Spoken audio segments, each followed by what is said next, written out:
What's the meaning of acyclic? Acyclic.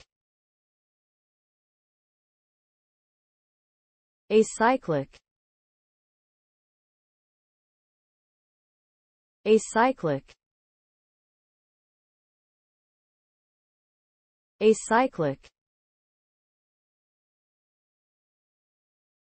Acyclic.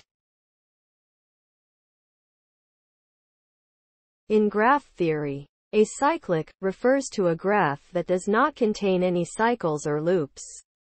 This means that it is impossible to start at any vertex and follow a sequence of edges to eventually return to the starting point.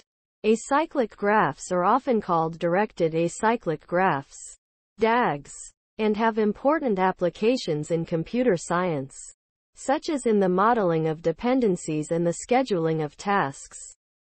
The absence of cycles ensures that these dependencies and tasks can be represented and executed in a well-defined and efficient manner.